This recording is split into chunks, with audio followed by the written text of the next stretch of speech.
No lift. Brian Windhorst says LeBron James showed his age during loss against the Suns. A scary time is finally upon us. LeBron James is fading away from the dominant force that he's been for so many years.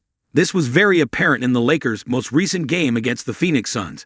James logged 31 minutes, but managed just 10 points on 3 of 10 shooting. 1 of 4 from 3, with 0 rebounds and only 3 assists.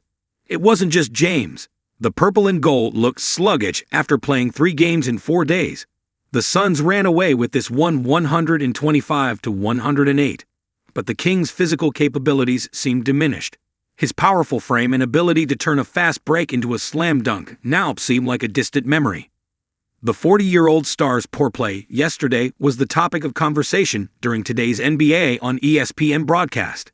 Analyst Brian Windhorst, who has been covering Bron since he came into the lead in 2003, pointed out how James didn't really seem to have any lift to his jump shots, and how that was easy to spot from a mile away. He didn't have any lift. He didn't have any burst, and he didn't have any lift. We haven't really seen this from LeBron. I know that he's shown his age at times over the last couple of seasons. This is the first time this year I've felt he's looked this way, stated Windy.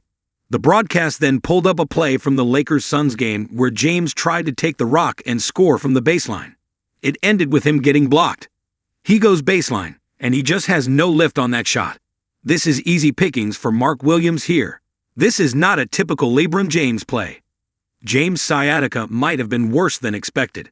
He's not a young man anymore, and keeping up with how fast-paced the NBA has become could already be taking a toll.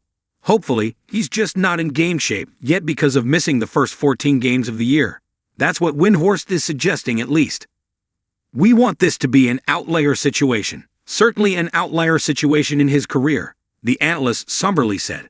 Definitely something to keep our eye on. You do not want to see this be the norm. You want to see this as LeBron having an old bad night.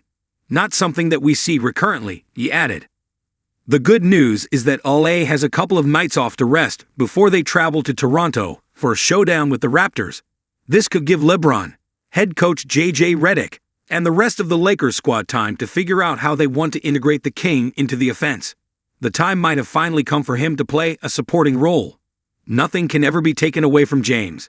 He's still going to go down as one of, if not the best players to ever lace up sneakers in the NBA. But time waits for no man, and we may have finally reached the point where LeGoat should consider this being his final year on the hardwood.